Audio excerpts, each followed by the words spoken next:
Congratulations to all the TiE50 winners, and hopefully all of our TiE Angel group can look at your pitches, look at the companies and make some investments. So that's what our platform does. As you can see, it's an integrated deal flow platform for angel investing, all the way from soup to nuts, right from application process all the way to investment and portfolio tracking. Just a little background. I mean, when we started angel investing a few years ago, we looked at the whole ecosystem, and there were just too many tools we were using. I mean, as angel investor, we are investing in latest and greatest, but the tools we were using were, pretty rudimentary, like emails and spreadsheets and whatnot. So we decided to build something integrated to help the angels as well as help the startups through their journey. And out came the platform called Startup Steroid, which provides a custom white label deal flow platform for the angels. It gives almost a LinkedIn for startups kind of thing. So you as a founder have to only create one profile, and you can share it with as many investors as you want. Keep track of who is looking at your profile. Not only that, get detailed analysis like what kind of a section they are looking at on pitch deck, which page they are spending more time, and also connect with them through a CRM. So that will help your journey, as well as for the investors. They can do the deal flow syndication, they can do a SPV on the platform, and also manage the funds. And all of the TiE network is actually using it. Here is a partial list of some of our clients, the logos out there. And that is about it. I guess one of the things we are doing today, if you want to pull up the slide, Patricia, we can talk about the feedback as well. So most of you created the applications, the startup founders on the platform itself, and we want to make sure you get the best out of the presentation here by having all of the attendees provide feedback to you. So if you can take out your cell phones, and can we do that, Patricia? Okay. All right. So basically, we'll have a QR code for all of you to just click and enter some information, and then you will be able to get access to all the companies who are presenting. And after each pitch, we request you to just provide answer to a couple of questions. Do you want to contact them? Do you have any feedback? It can be feedback like your pitch was great, or add this to pitch, come contact me. I'm a VC, I'm a angel, let's talk. So any feedback would be great. As we all together come and help these founders. Okay, right here, so if you can just join me and just go ahead and click with your camera the QR code. Once everybody is done, I'll pull up the next slide. You should see this screen all the way on the left, which will ask for just your email. So if you can enter your email address, then the next screen will ask you your name and just your identification, like are you a startup founder, are you an investor, are you a service provider? Just provide that basic information, and then you will see a list of companies, 41, out of which half of them have already presented. So you might want to start down from like 20 or 21, and we'll identify them. Just when the company pitches, and after that when the Q&A is going on, if you can just go ahead, click on take poll and answer these two questions, hit submit, and do that for all the companies. It would really help all the founders here who are presenting. So with that, I'll hand it over to Kumar. Thank you so much, and all the best to all the founders. With that, I would like to start off with the presentations, as we're already running behind. And let's just start off with the first company. There are more than 75 million low-income microfinance women borrowers in India. These loans help the women borrowers finance informal micro-enterprises and household expenses when needed. Clients which we serve. साल से जुड़े हैं, इसमें लेकर अपना business हम किए हैं, दुकान में लगाए हैं। तो हम कल गए सर आते थे तो हम कैश दे देते थे। तो अब ऑनलाइन का हो गया था, पहले जाना पड़ता था बैंक, तो बैंक में लाइन लगना पड़ता था।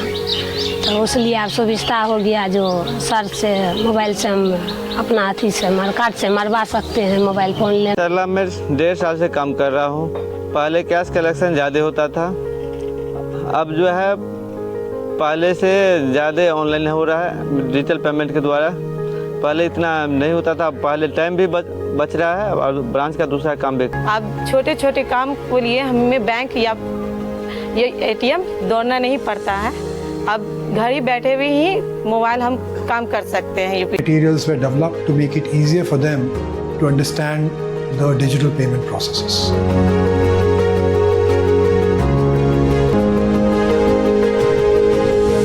Country adopted digitalization in a calibrated manner.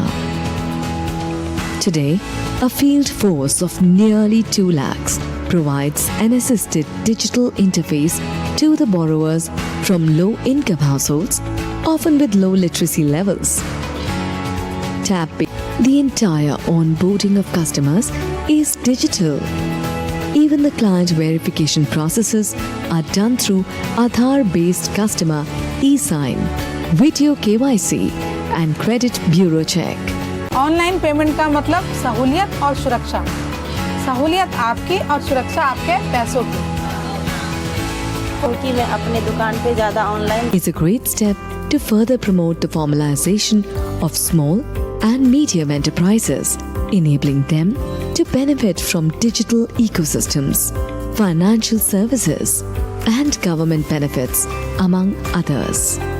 The microfinance sector is proud to play a facilitating and enabling role in building a digital India and in improving the quality of life of those at the bottom of the pyramid, while also spurring innovation.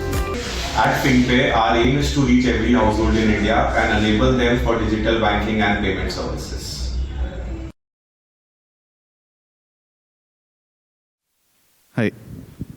Actually, we didn't catch the name of your company until the last slide. What is it? Oh, FinPay. FinPay, okay. So is it an app like Paytm and it's enabling all these services to, like you said, low income? Yeah, so we are enabling people to make digital payments, but we are targeted specifically towards the rural, semi-rural economy where people don't have cards. So they are using Aadhaar, which is a biometric-based payment system, for making their digital payments. How is it different from Paytm or using any of these other platforms? Paytm is more a smartphone-based payment system where, both parties need smartphone to make a payment and receive a payment. Whereas in our case, the customer doesn't need anything. If he has a bank account which is linked through his Aadhaar, which is like a unique identity there in India, he can pay using his fingerprints, he can pay using his face. He doesn't need an app device, which is a problem in India where few people have feature phones, few people doesn't have phones. And specifically, we are working for women there. So there are a lot of entrepreneur women, more than 200 millions, who are taking microfinance loans, working as an entrepreneur out there. And these women, they are taking loans from microfinance companies and repaying in cash. So they are not creating a digital history or a payment history for themselves. And that's why they don't get access to formal credits in future, or because their banking history is not getting created. So we are helping them make digital payments through their bank accounts so that their banking history starts getting created. If that is created, they get access to more financial services, banking services, and more formal credit or a higher credit limit in future. So that's what we are doing. So how are you thinking about the go-to-market? So from a go-to-market perspective, we thought how would we to reach those women. So we identified 2 spots where they actually go. One is a microfinance lender. So in India, there are 100 microfinance companies. We are working with all top 50 of the microfinance companies and enabled them for digital collections. We have enabled 30% of their collections from zero to completely digital today. Then we are working with the shopkeepers in those areas. Those shopkeepers, we have enabled them to able to collect digitally and also give them basic banking services like account balance check, mini statements, etc. That we are doing through the distributor-led network. So we have tied up with FMCG telecom distributors who have access to 500,000 such retailers, and these retailers are providing services to the people in rural areas. So that's how that's our go-to market. So today, if I talk in numbers, we have more than 5 lakh stores in India who are using our application for their collections, for offering these services, and more than 50 such microfinance companies who are using our solution for their collections.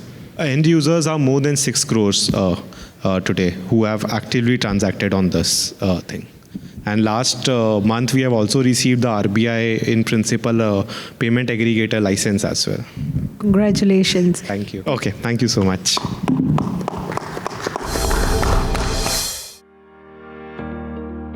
Our solution, the NemoCare Neonate Management Platform, comprises of 3 parts: measure, decide, and predict. NemoCare Raksha wearable is a first-of-its-kind medical-grade wearable newborn vital signs monitor, providing continuous clinical hemodynamic monitoring. It has a really tiny form factor that can be compared to the size of a coin. This small device, NemoCare Raksha, can be wrapped around a baby's foot with the help of a soft fabric band and non-invasively measure 6 key clinical vital parameters that give the complete picture of the newborn's health with high accuracy. A number of these wearables can simultaneously monitor all the babies in that facility and wireless connect to a centralized dashboard, which aids as a decision support system, where the nurse is immediately alerted if the newborn is in distress. This will help the nurses to monitor all the newborns in their care in a more efficient manner and provide timely intervention when needed. Our system also ensures reduced response time and alarm fatigue in healthcare workers. The entire system works as a unified platform that stores all the health records of the baby, so that doctor can access the trends at the click of a button along with scoring tools and notes integrated. We are not just a newborn vital signs monitor, but we are a technology that can readily scale. And when paired with the clinical-grade explainable AI-based platform, it can predict newborn illnesses much before they start showing any clinical symptoms and quantifying risk-prone babies, leading to better clinical outcomes and resource optimization. Continuous monitoring helps improve clinical outcomes and decreases the length of the stay in the NICU, cutting chances of hospital-acquired infections. But the best part is that the baby now can be stepped down sooner to the mother's side, so now she can bond with her baby, breastfeed her, and provide kangaroo mother care, which in turn will help in the recovery process for the newborn. Our vision is to provide ICU-grade monitoring across care continuum. One quick question is, so you are launching in India, I get it, right? So you don't need to integrate with existing electronic health record or any other systems? Yes, we have the capability for interoperable data, that is HL7, FHIR, any of these protocols. So if the hospital has an electronic health record system, we write into that. If they don't, we provide that infrastructure through our system today. But our goal is to expand into markets like the US, where with all the compliance in place, be it our HIPAA, our 13485 certifications, all of that in place, we do have that for the scale up as well. So value-driven care, typically what you guys are really known for. So we're talking about clean data out of the devices so that it makes it easier there's already enough fragmented data out there. We want to provide clean data from these devices. And the problem we're solving for today is lack of access, reliability, and accuracy. So we're starting with that, but because it's built out of such a robust system like India, you can easily enter into the US segments. Do you sell to hospitals and clinics? And yes. What kind of traction do you have? Yes. So today we are selling to hospitals. So the market in India that we're targeting is selling to the hospitals, and that in turn getting billed to the parents, which is out of payment pocket today. So we mostly sell to doctor-owned hospitals and nursing homes. We've deployed across 6 states in India, touched the lives of 20,000 plus newborns over the last 18 months.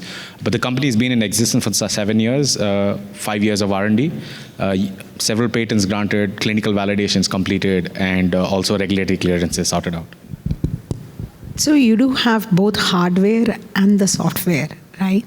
Before you can launch in a market like US, it needs to go through a certain amount of certifications and stuff like that. How are you prepping towards that? Yeah, we're aware. As in, I've been in the US for the first time in 2018, and our learning's been there since that.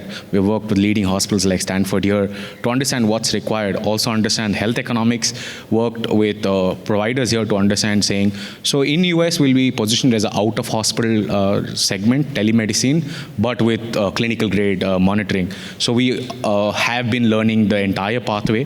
Hardware, yes. So medical standards are common across the globe. So ISO 13485 and IEC standards is something is the base that we've already have in place. So we have that in place, and so when we come in here, yes, we do need an FDA to enter into the markets here, but we have our preparation in place and we're fundraising for the same. It will be class 2. One quick question. Yes, you didn't answer the one. What's your traction, revenue or something? So we've 18 months in the market. We've done close to 300K in revenue so far over the last 18 months. Is it annual revenue? Over lifetime of the product, because we have contracts for 6 months of device. So we do not just sell the device with AMC. Sometimes it's per patient monitoring. We have multiple segments in the Indian context.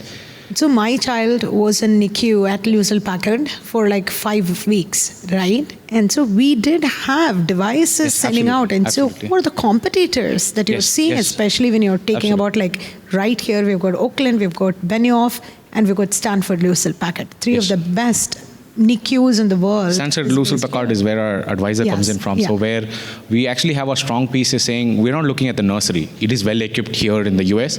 In India, that concept doesn't exist. So we started out of there, built it there. In the US, we are again looking at out of hospital care. Say if the baby has to be discharged early, maybe the only reason they kept the baby there, they were not 100% sure if the baby is fine still.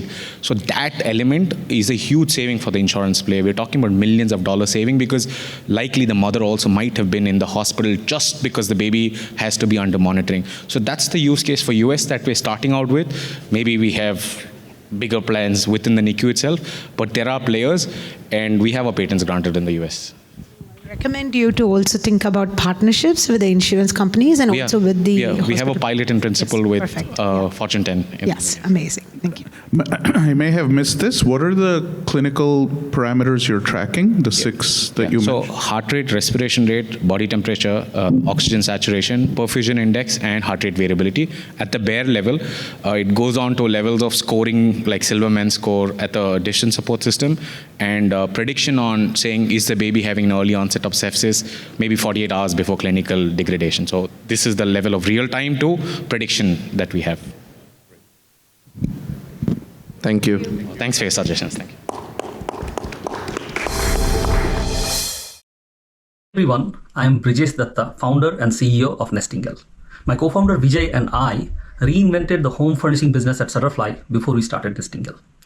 This is the third startup I'm involved in. The second one, a clean tech startup, STEM, went public in 2021. The home industry ecosystem, which consists of suppliers, builders, realtors, property managers, interior designers, has been laggard in digital adoption. The product suppliers have been in a crisis post-COVID due to a rapid change in consumer behavior online and a huge margin pressure posed by the online retailers as alternatives. For realtors and builders, as more and more millennial home buyers do extensive research in internet before they engage with them, they struggle in connecting with qualified buyers, and it results in lost opportunities and wasted efforts. The entire home industry ecosystem suffers from long sales cycle and multiple disconnected steps of creating digital data for products and homes. It's a whopping 137 billion TAM to tap into. And Nestingle is doing just that. Nestingle is an AI design and marketing assistant redefining how home goods and real estates are brought to market. It produced the entire digital data for homes and products, creating stunning 3D visuals, lifestyle imageries, and product listings that is commerce ready. It then generates and executes entire campaigns across digital channels, while keeping the brand alignment and performance optimization at every step in mind. Last year, we launched a direct-to-consumer experiment to test the pains across all stakeholders. This drove the early product development and marketing experiments. We launched to 5 product suppliers and executed a successful one, which was a paid one, and we saved 70% in cost and time to market. With these validations in place, we have recently launched an MVP for designers and suppliers with a tiered subscription model. We are trying to raise a $2 million of seed funding to further our product market fit and GTM iterations. I'm looking forward to speak with you to talk more about Nestingle and what it does. Thank you. Are there specific categories of products you're targeting to begin with? And how does the customer journey look like? So think about an example supplier or product manufacturer manufacturing a sample in one of the Asian factory, and the product takes around 6 to 9 months to come to the market when they start selling. This goes through many different stages right now. We are able to automate all of that process by reducing it into weeks, where they are able to validate the products in the market and the demand and start taking orders even before the manufacturing and the actual production has started. So that's how we are streamlining the journey. Does that mean that this will also help with the supply chain planning perspective too? At this point of time, we are primarily looking at how a product content that digitally can be created and marketed. Supply chain is something that we will be, as we learn, we will see if that is something important to tap into. Thank you. Hello, everyone. My name is Randa, and I'm the CEO and one of the co-founders of Novasonics Healthcare, where we specialize in developing advanced ultrasound scanning devices to improve the diagnostics and monitoring of musculoskeletal diseases and injuries. With our globally aging population, musculoskeletal diseases are on the rise. Osteoarthritis alone impacts over 30 million Americans, and it's one of the leading causes of disability in both Canada and the United States. One of the reasons for that is the current imaging techniques used in the detection of osteoarthritis are not efficient for early diagnosis. Therefore, there's a clinical need for a cheap and accessible imaging technique that can detect early symptoms of the disease to allow patients access to early interventions that can delay the progression of the disease and improve their quality of life. Introducing NovaView, which is an attachment that attaches to any commercially available ultrasound machine and allows for the acquisition of three-dimensional ultrasound images. Our scanner can capture these images in less than 10 seconds and provide a complete view of any joint. Our scanner can also automatically quantify early disease biomarkers such as joint inflammation. With our rapid scan time and our automated image acquisition and analysis features, we're able to increase efficiency for clinicians, reduce time to diagnosis, and support faster care, all while fitting into current reimbursement structures. The total available musculoskeletal ultrasound market comes to about $2.8 billion, and it continues to grow. And we're targeting the 46,000 orthopedic, rheumatological, and emergency departments across North America. And we estimate that our total earnings will be a little over $8 million by year 5. In terms of our current milestones, we've been able to successfully validate our scanner's ability to detect early symptoms of osteoarthritis. We've iterated our prototype based on user feedback from various healthcare professionals. In the next quarter, we're going to start using our scanner for the first time in the hospital. And late this year, we'll be raising our pre-seed round to fund our regulatory pathway so that by the end of 2026, we're able to start leasing out our scanner to hospitals and clinics across North America. Now, before I close off, I just want to introduce everyone to our team. We each have specialized research experience in the use of three-dimensional ultrasound for the detection of early osteoarthritis symptoms. And we have a proven track record in medical imaging, osteoarthritis research, and device development. So we are the team to make it happen. With your help, we'll be able to provide patients with accessible imaging, earlier diagnoses, and ultimately a better quality of life. Thank you. So can you talk a little bit about the differentiation? So what I understand is that your product connects with existing ultrasound devices. So what is the product and the software aspect of it? Because it looks like you guys have done some innovation on that. So can you talk about that, please? Yeah, for sure. So our scanner NovaView is essentially an attachment that attaches to any commercially available ultrasound probe.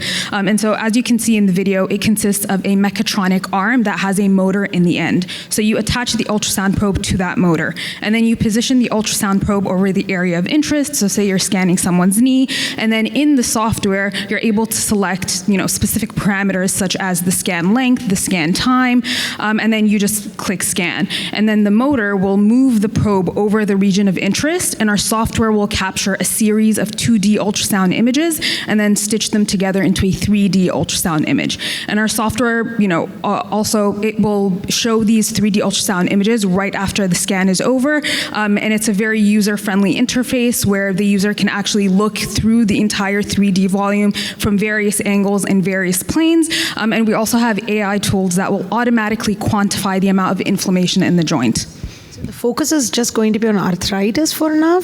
So that's So I'll just give you a little bit of a background of how the device came about. So during my master's studies at Western University, I was working on developing three-dimensional ultrasound for the detection of various osteoarthritis symptoms, and we saw significant interest from various physicians in the region. So we operate out of London, Ontario, and we're partnered with a hospital there known as St. Joseph's Hospital, and several physicians showed interest that they would want to use this for early osteoarthritis detection. But as our company continues to grow and the more we pitch our device, we're finding that this is actually part of a bigger problem of accessible advanced imaging. And so more and more physicians are approaching us and asking us, hey, can I actually use this for the detection of tendon injuries? We've had plastic surgeons approach us and say, sometimes I have people who come in with musculoskeletal injuries and there's damage to their nerves. So I'd love to have an accessible scanner that I can just, take a 3D image and be able to take a look at the nerve, because in a lot of places, MRI is just really expensive and inaccessible. And so this is just a really cheap and accessible alternative to that. So to answer your question, as of right now, we're focusing on osteoarthritis, but we are planning to expand to other applications once, we've really figured out our product market fit. What kind of validation, last question, I know we are out of time, but what kind of validation have you done that the technology scales and it works? Yeah, for sure. So about 4 years ago, so this technology has been probably over, around 2 decades in the making, because we spun out of a research lab at Western University, and they've been working on this 3D ultrasound technology for quite some time. And so about 4 years ago, we ran a clinical trial where we collected a bunch of 3D ultrasound images from thumb osteoarthritis patients, and we also collected MR images from the same group of patients. And we essentially compared our scanner's ability to detect joint inflammation, and then we compared it to MRI's ability to detect joint inflammation, and we actually found that 3D ultrasound is a more sensitive technique for detecting joint inflammation over a long time. So if you're monitoring patients, ultrasound is a little bit more sensitive than MRI in showing those changes. Where are you thinking about setting up the manufacturing plants? Sorry, can you repeat manufacturing plants for the scanners? Yeah, so we currently know a manufacturer in Toronto that we're planning to partner with in the future once we're at that stage. But we're currently still, refining our prototype. And in the next quarter, we're actually going to be bringing our prototype into the hospital and, letting various physicians use it in their clinic for their use cases, just so that we can get a final round of feedback from our end users before we start scaling up our manufacturing. Thank you.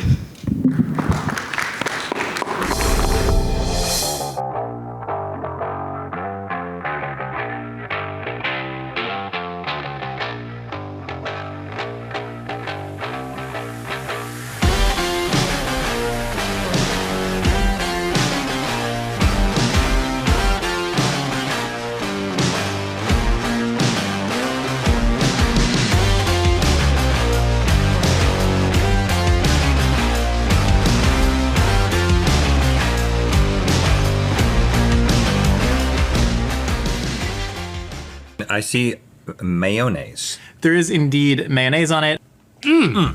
I love cheeseburger. I love cheeseburger. I'm so glad that we live in the time of condiments.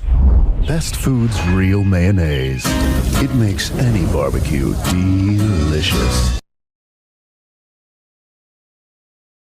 No, seriously, look down there. Look down there. It is quite literally.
think one of the more unique presentations.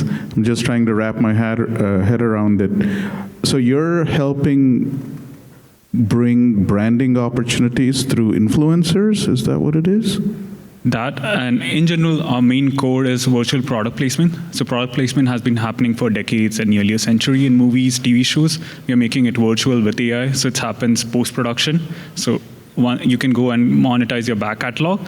But as we do that, we're also working with all the UGC creators and then taking the UGC content and adding virtual product placement, which brands can then use. And you saw some examples where we've been working with creators for the last year and a half and launched hundreds of videos with existing creators promoting some of the top brands here. It's pretty awesome, actually. So if I get it correctly, you're directly selling to the creators or to the brands? We've been selling to the brand so far, but now we are more focused on making it programmatic so that they can buy it directly through their DSP, like Trade Desk, Google Ads, DV360, or work with the top streaming providers so they can integrate it as a tech solution because they are already selling it to their own brands. So how do you place these like products in the video? Like, is there a platform? How does the product work?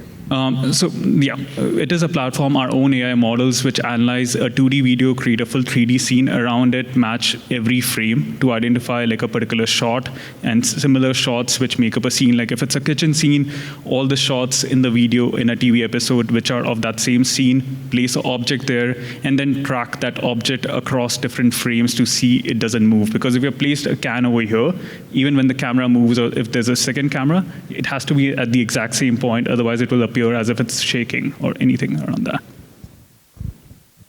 How are you thinking about monetization? So far we've been selling to brands and we've already been making revenue, but now as we're entering the DSP space, so like it's a rev share, so they're already targeting ads and doing DCO, like creative optimization. So this will be a rev share coming out of that, or even with streaming providers, either a fixed SaaS fee or a rev share. How much revenue are you doing now?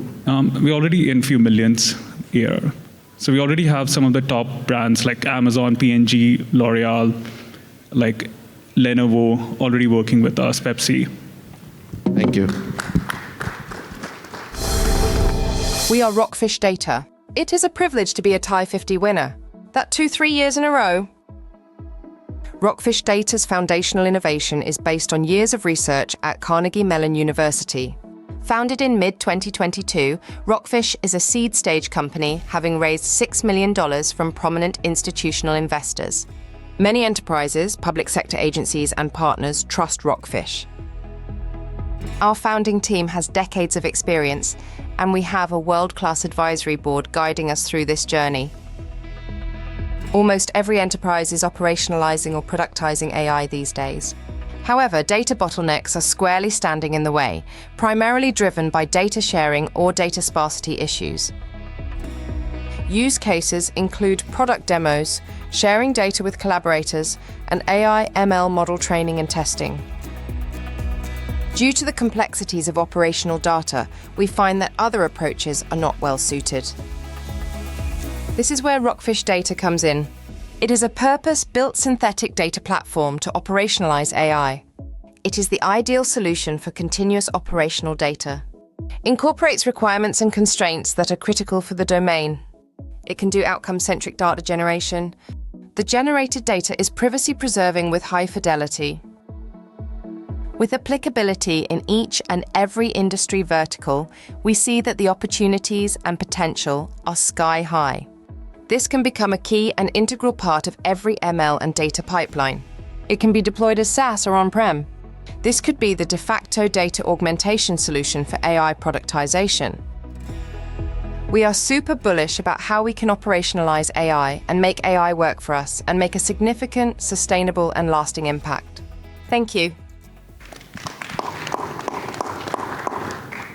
So I had asked questions last year, so I know what you guys do. So maybe an update from last year, where you guys are with your traction and the product.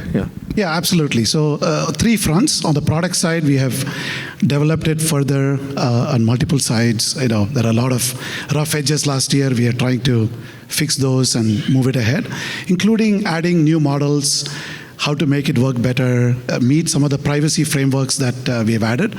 For example, memorization, linkability, they all become important in privacy, especially if you're sharing data, sensitive data with somebody that you want to be sure about. So we have done a whole lot of work on the product side. Number two, on the customer side, we are now in the 1 million to 10 million journey. So we are working through that. As you saw, the type of customers that we've added since last year. On the third side, we closed a seed round back in Q4 of last year as well, $4 million seed round. And the team is also expanding as we speak. So are you focusing on certain types of companies, certain industries, or right now you're still going horizontal? So we are focused on a few industries. So we work with operational data. This is time series, tabular, that kind of data, right? So we are focused on telecom, cybersecurity, supply chain, and financial services at this moment. And of course, this applies to any vertical, but we want to focus on a few where we can deliver value and then expand from there. Awesome, thank you. All right, thank you. Anything else? Thank you.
Can you just explain what is the innovation, the boat that's dragging the trash? Is it something else? I'll explain, sir.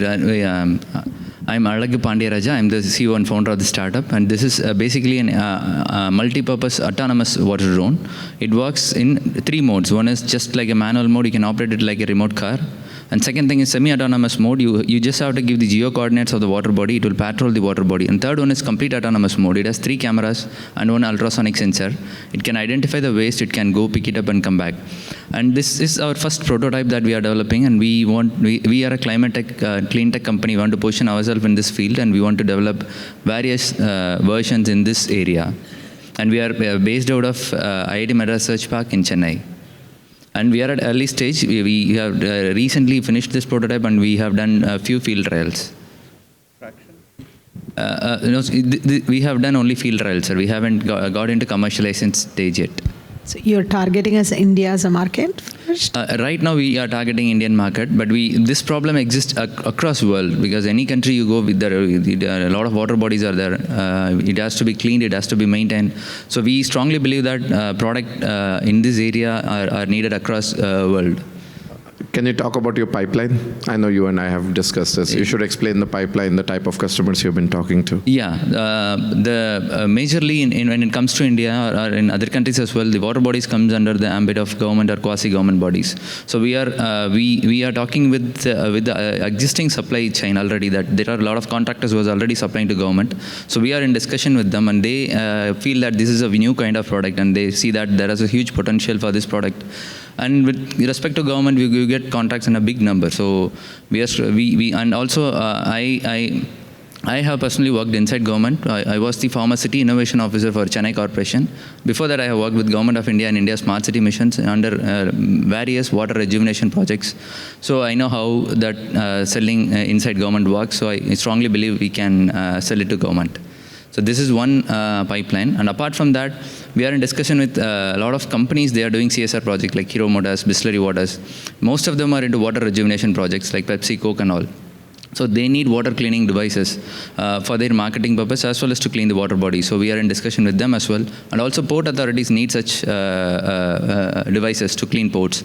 And there are a lot of water bodies which are being managed by communities or neighborhoods. So we are in discussion with them as well, like resident welfare associations. Thank you. Yeah, thanks. Thank you. At Self-Actualize, we help businesses accelerate their revenue by putting a world-class coach in every employee's pocket. Coaching can be truly transformative. All the top achievers in the world, CEOs, athletes, all swear by their coaches. But in companies, 99% of the workforce never gets it.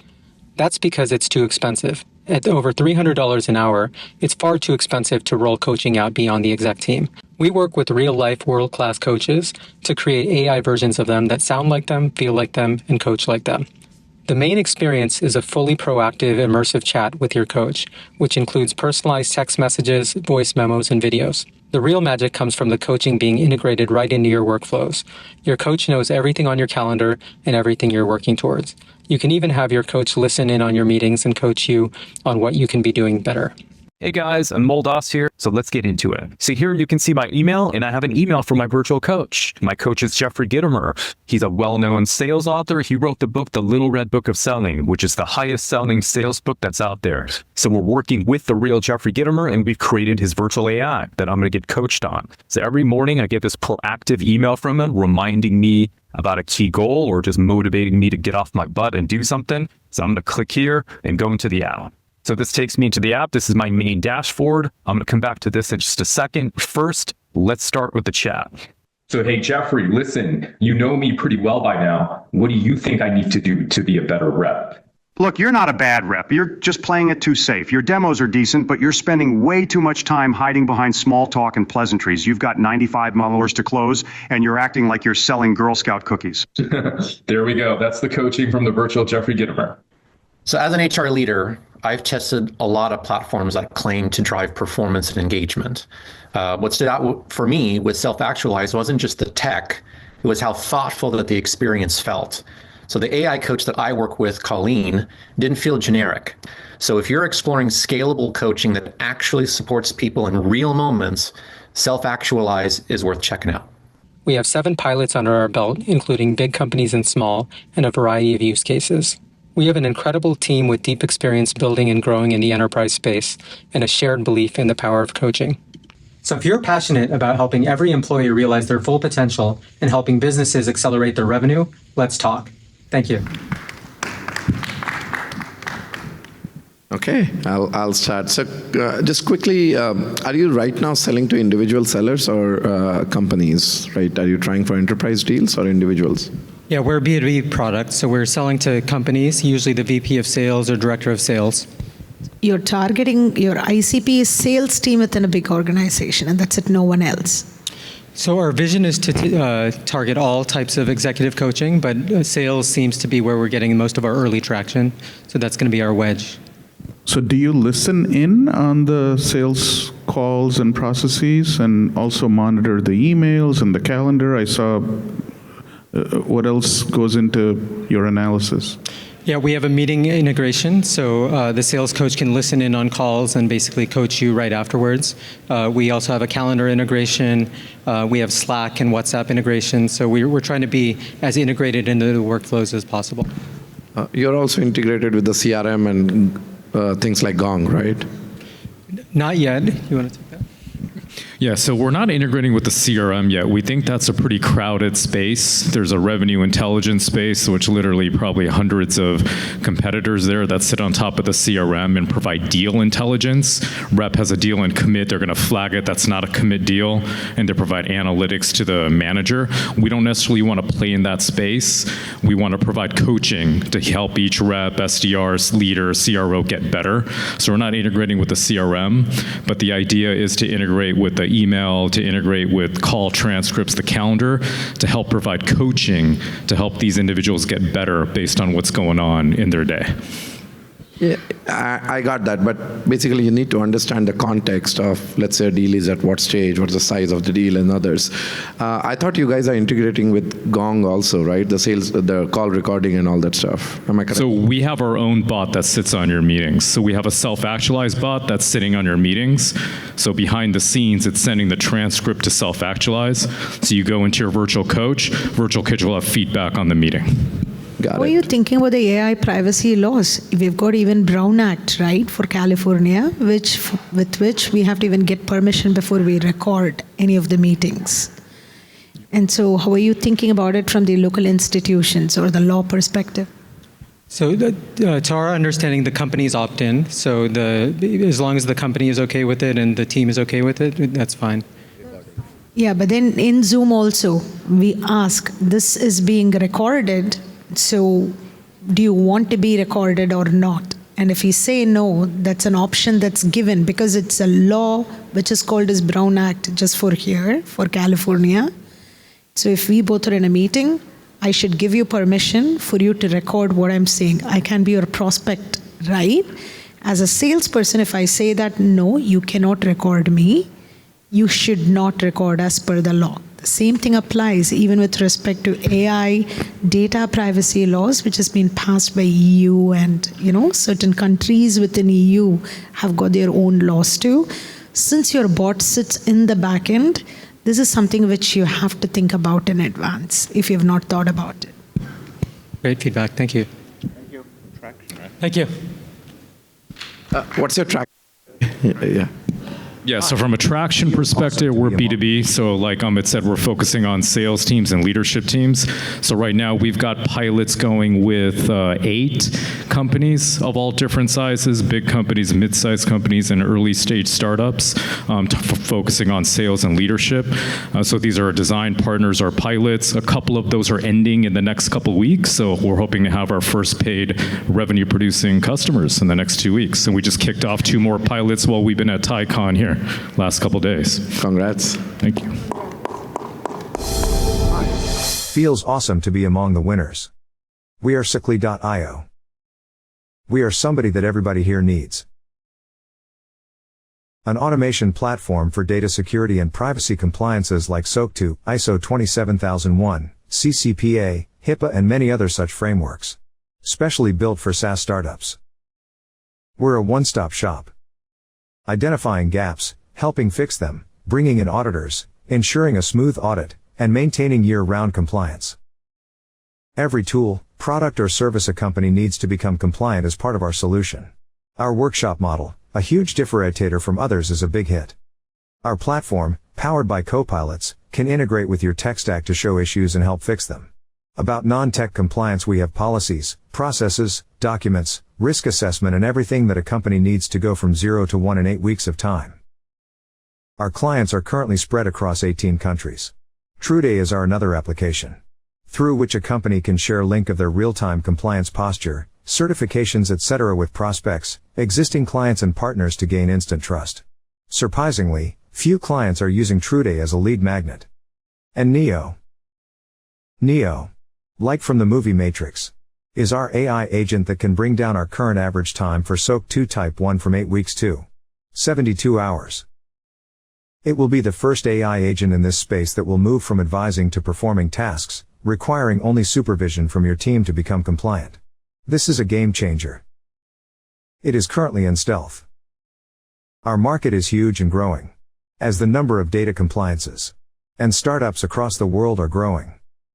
Our clients love us, as much that almost every one of them referred at least one client to us. And did I tell you we are profitable for the last 14 months? Reach us to know more. Thank you. So just a quick 30-second view of what you're doing. Like, it was a little bit difficult, but I understand you help in compliance, right? Right. So we're into data security and privacy compliances. Either it could be SOC 2, given the name SOC Lead, right? So we're an automation platform, and we're predominantly curated for startups and SMEs. So there are a lot of platforms that are doing it, and then there are manual consultants who used to do earlier. But the missing was the platform is not giving enough or understanding of what the startups need, and manual consultants don't give you visibility. So we put a service layer over the platform, and even very small team, but still we're able to give a context to what these compliance are for these startups and help them through the navigation from 0 to 1 in about 8 weeks of time. So you mainly focus just on SOC 2 compliance or others? Not just SOC 2, another 12 plus frameworks that we have got. Okay, awesome. So this is something that we had spoken before in Goa too. So I'm going to bring up the same point.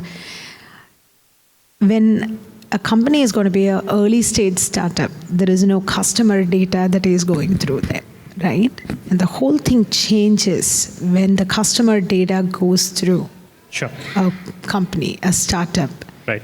So being part of SOC 1, SOC 2 or GDPR or HIPAA or any complaints, I don't think you're doing FedRAMP though. Right. So, when you are going to be thinking about it, doing that for a 0 to 1 journey is like way different from us doing that for a scaling company or like a pre-IPO company and being a part of their journey from pre-IPO through the IPO, right? So how are you thinking about scaling your own product to be supporting those companies? Because the number of startups are going to be very less, right? And the amount of data that's transacting through these things for any complaints is very less. So how are you thinking about it? True. So we're also learning with these startups or companies that are growing. So right now, let's say we've started with a company of 40 employees last year. Now they already raised a good round and they're about 120 employees. It's just an example, right? So we're also growing with them, and the kind of data that we collect also increases, and we are our platform even adopts to their and matures with them, right? So that's the cycle that we're going with. But initially, we are focused on early stage companies. We have clients between 2 to 600 employees now, right? And the platform works seamlessly for everybody.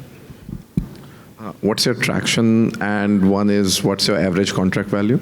The average contract value is about $7,000, and we have a few hundred clients from 18 countries now. Hi, I'm Venkat Sakamuri, CEO and co-founder of TiE50, a Y Combinator-backed all-in-one operating system for hotels. Think of us as the HubSpot for hospitality. So here is the problem. Over 40% of the hotel rooms go unsold globally. In the US alone, that's a $180 billion left on the table every year. Hotels are stuck with very outdated, fragmented, and overpriced systems. And the guest experience is completely broken. Just try checking into a hotel room at 6 a.m. in the morning. Good luck. It's not going to happen. The airline industry solved this problem decades ago, but hotels are still stuck with outdated processes. And that's where TiE50 comes in. We are building an AI-powered hospitality operating system that unifies everything under one umbrella, from guest acquisition to the operations to the revenue management, all under one roof. Our sales and marketing hub automates the bookings and upsells even before guest checks in. Our operations hub takes over the guest journey from check-in to the checkout, contactless, seamless, and smart. We are already profitable with the $2 million in annual revenues and growing fast, serving over 3,500 hotels worldwide. And now we are laser focused on expanding in the US. Where the demand for automation and modern solutions is surging. So we are the best team to do it. I'm a Carnegie Mellon CS grad, and my co-founders are Cornell CS grads. In the past, we have built massive mission-critical systems at Oracle, and we are bringing that same rigor to the hospitality. If you believe that there is a $160 billion opportunity in this industry and it is ready to be solved, let's talk. TiE50 is modernizing the hospitality one smart hotel at a time. Thank you. Hello, folks. On behalf of True Scholar team from India, I, Samit, warmly welcomes you all today. In a world where fake academic degrees and unverified skill certificates are rampant, hiring is broken, and learners are lost without direction, one thing is clear: credentials alone are not enough. What if we could verify every credential and guide every learner to the best fit career path, all in one click? The world today loses billions every year because of fake credentials and long and tired hiring process. Institutions struggle with compliances, students lack personalized career guidance, and above all, employers are overwhelmed by mismatched hires. This system is clearly broken. Meet TrueScholar, a patented blockchain-powered platform for tamper-proof digital credentials and now supercharged with AI-based career and learning recommendations. We issue, verify, and track credentials and then go one step ahead.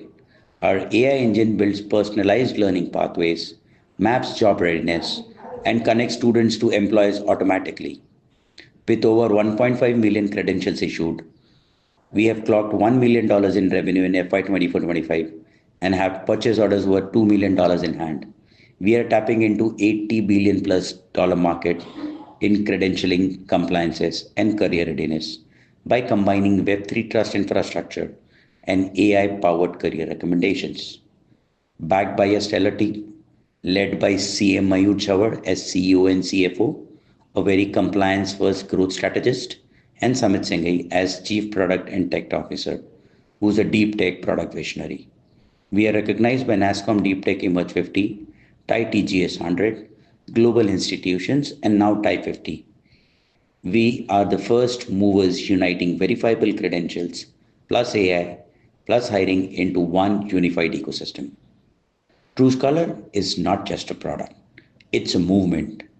Come join us as we reshape education to hiring and create infinite opportunities for over 1 billion learners across the globe. Thank you. Thank you. I can go ahead. So, credentialing only for courses done on your platform or others also? We don't run courses. We help institutions, universities to issue digital credentials. So you sell to universities? We sell to universities, exactly. What about employers? Because it looks like you have some kind of integration with employers also. Sorry? Do you charge only the universities? That's the only Currently revenue we charge stream? universities for issuance, but we also charge a commission fee on every verification that happens on the platform by the corporate side. Is there resistance from universities to pay? Like, isn't this an additional cost for them? If you say cost-wise, it gets much reduced because today they have a higher cost in terms of making a physical copy of the certificates. And the new national mandates, and specifically in India, where the new education policy says them to issue digital credentials, is kind of enabler for us. But yes, as you say, universities are centuries old, so lack of awareness could be one of the reasons where it's slow momentum from their side. Thank you. Thank you very much. Our hunger for seafood has never been greater. Fish consumption outpaces all other animal proteins at 165 million tons per year. It's gone up by 122% in the past 20 years, and demand is expected to double by 2050. Sadly, demand is very rapidly outstripping supply for many of the species that we know and love today, and we're expecting a 50 million ton supply gap by 2050.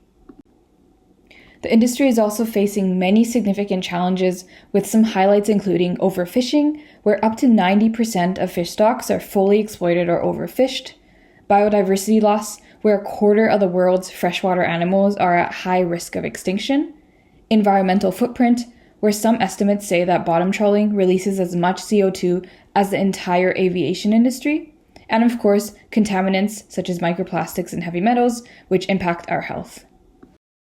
So there's a real need for an innovative breakthrough in the seafood industry, and that is what Umami Bioworks is working on.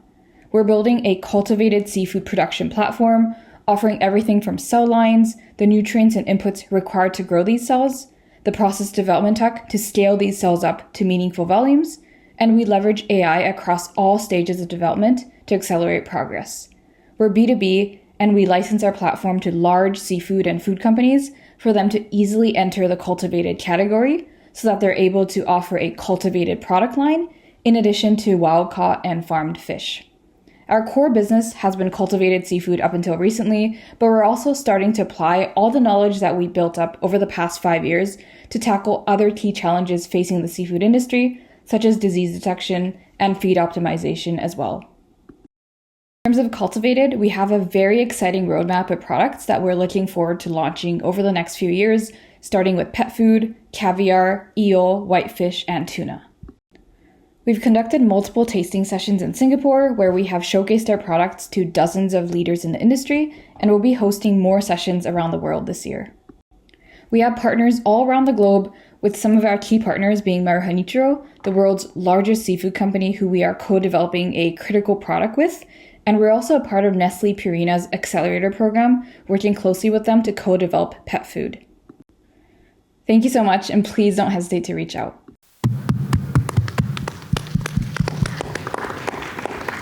So you're producing so this is like all the fake meat, the lab-grown meat, but just more focused on the seafood side. Am I correct? Yeah, exactly. So cultivated seafood. And it's a licensing process that you have, you're not producing anything. We do produce it. So we're B2B in the sense that other companies in the space are very B2C, and you can't win in such a novel category being B2C competing with these large players. So that's why our approach is to partner with these large companies, and we would co-develop the products with them, and we would use third-party manufacturers, which we already have one in Malaysia, for example, to actually produce the products at larger scale. Yeah. So that brings a quick question, right? So if you're not developing your own brand, and let's say the tuna, it would be a co-brand. Yeah. So the tuna developed, let's say, with company A. Yeah. And it's very successful. Then company B can also buy your platform and build a tuna which tastes very similar to it, right? So is that an issue? Sorry. Go ahead, please. Yeah, so that is something, but we are not being exclusive as of now because it just doesn't make sense as a startup. So we do have several products that we're co-developing with different players, and in that approach we would be more of a supplier type partner, but it really depends on the partnership. We're very open to different models with each partners. So presently you're being a marketplace for all of these different artificial seafood producers. In the marketplace? Sorry. You're creating a marketplace. Your platform is acting as a marketplace too, or you're just co-producing or co-manufacturing all of these? Yeah, so we license out our platform so that these large companies are able to enter this cultivated space, because it might be hard for them to set up a whole new cultivated lab space on their own. So if we're able to help them by providing all the tech required to grow it, everything, so that they're able to easily enter the category, that's really our goal. So the companies themselves are producing the actual product. You're providing the platform to develop it. Yeah, it depends on the agreement. But some of them, because a lot of big food companies today too, they use third-party manufacturers to actually do the scale-up. So it really depends on the specific agreement. Sometimes we would be manufacturing with a partner that we already have. Sometimes it might be the manufacturing by the large food company. It depends on the agreement. So does your product is being sold outside as your own product, or as... It would be a co-brand. Like, for example, it would be a Nestle Umami joint pet food product, or Maruha Umami joint product. Yeah. So the consumers already have trust with these brands. We've done like consumer surveys, and it obviously helps to have a big trusted brand instead of a random Singaporean startup, especially if it's a novel food. So that's what really sets us apart from a lot of these other cultivated food companies, which have been B2C. It's very hard to enter such a big market and compete with the biggest players in the world. Yeah. Thank you. Welcome to Xmonies, a digital platform simplifying cross-border payments and remittances, focusing on underserved, low-value transactions with speed and transparency. Xmonies is solving cross-border payments and remittance problems such as speed, transparency, cost, and compliances. And this is how we do it. As low as $1 transaction, 24 hours delivery. One-time KYC. Unified platform. The global payment and remittance market is $190 trillion. In next 36 months, we are focusing on the $850 billion market underserved transactions, which is growing at a CAGR of 9.56%, out of which we are targeting the $13 billion market. Xmonies has rapidly expanded its services from the UK to India and Southeast Asia. Within a short span, we have acquired over 2,300 plus users who have entrusted Xmonies with transfers exceeding $1.2 million.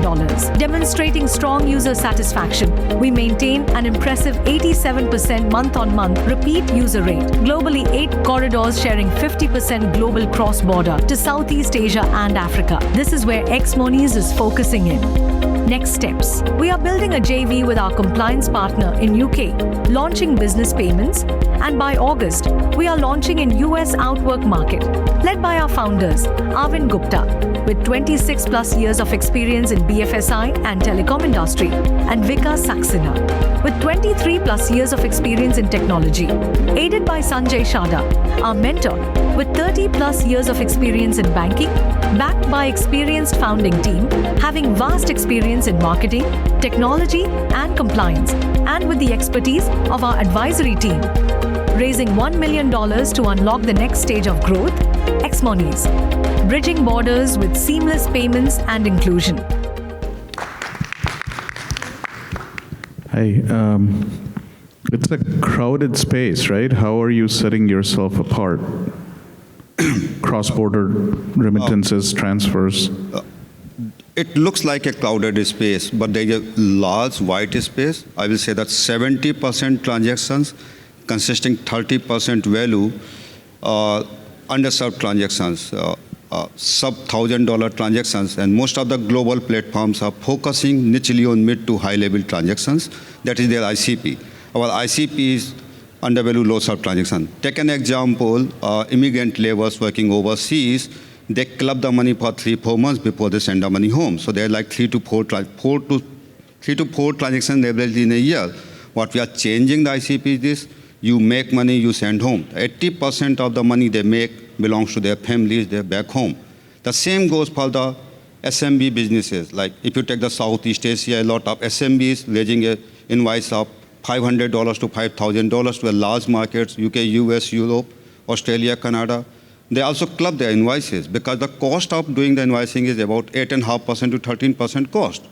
I mean, so at the back of our mind is financial inclusion, but at the front end, there is a customer lifetime value, right? A customer who was doing 3 to 4 transactions in a year is going to making 12 to 20 transactions in a year. One of our matrices is repeat year transactions. In the product market fit, we expected 75% versus we got 87%.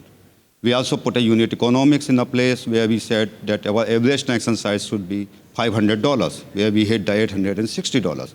So what happens is this: while we are focusing on low value underserved transactions, the mid value transactions are getting captured. What's your traction? Yeah, last year we did $1.5 million. Yeah.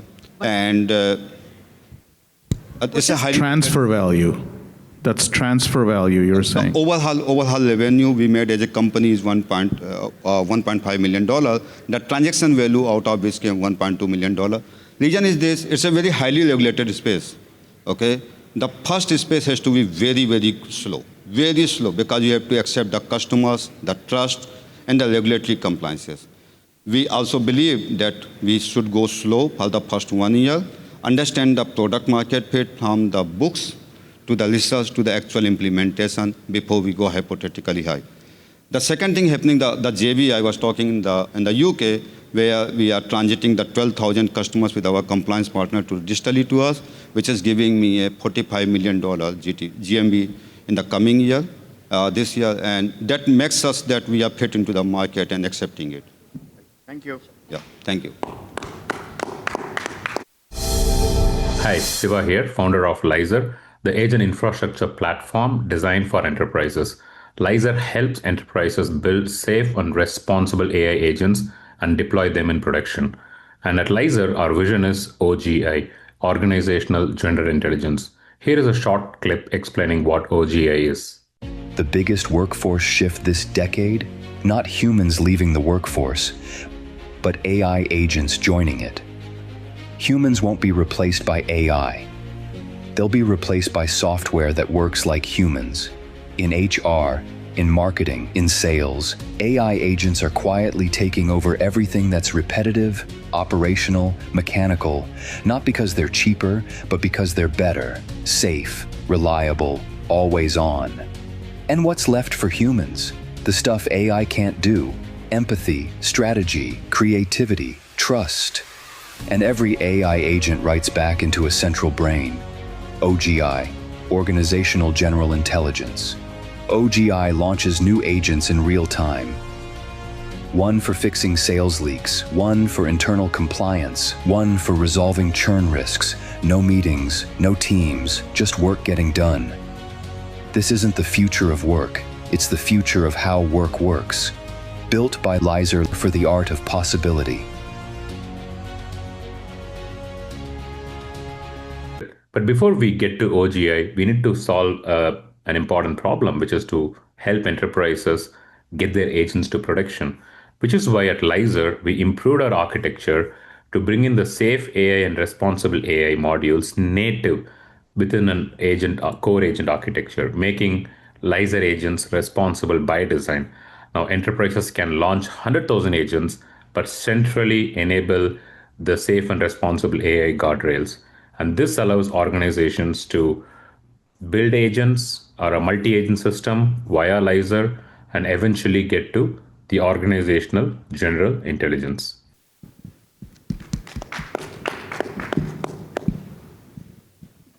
So if I understand it correctly, it's a horizontal platform where you can build agents to automate workflow in the companies. Am I correct?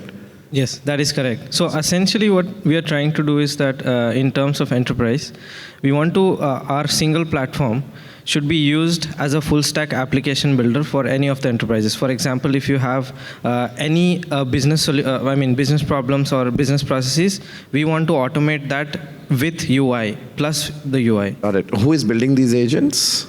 Is it you or the companies themselves? Yeah, so there are two modes of operation over here. One is we also have our custom service development side, wherein we develop the agents and also the whole software for the clients. Or else, if the companies itself have in-house development, they can come in and they can obviously use our platform directly. Yeah. So are you targeting on any specific verticals or technology companies? Yes. So we recently got into FinTech Innovation Lab program, New York. So it's a 3-month program wherein we will be meeting Goldman Sachs, TIE, different companies. So we are essentially trying to get into FinTech as our platform. Yeah. What's your traction at this point? So we both are from tech side. We don't actually know the financials side. Yeah. Got it. Thanks. Yes. Thank you. Thank you. So that was the last company, ladies and gentlemen. What do you think of all these companies? Wonderful technology, disruptive, interesting stories, great videos. So awesome companies. While the judges deliberate, I know it's a hard choice, but you guys find, if you can find 3 good companies here, we can award as winners, as Judges' Choice Awards. First of all, thank you so much, Kumar and Anand, for having us. And thanks to Priya and Raj.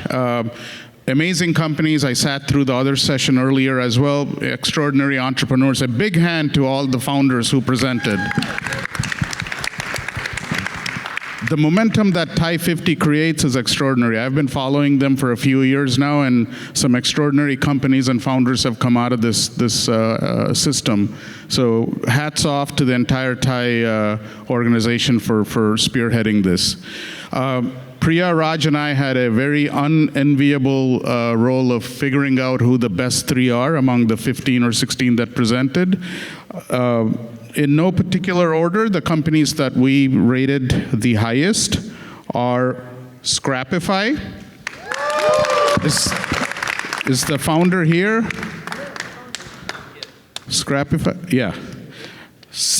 Next, NemoCare.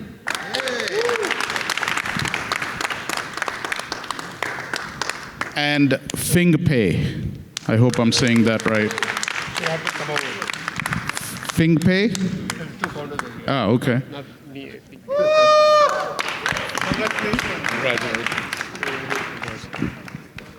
So, like I said, because we have to do it in this format, these guys are up here, but otherwise every single one that presented is a champion. Extraordinary work, wishing every single one of the founders extraordinary success. Thank you.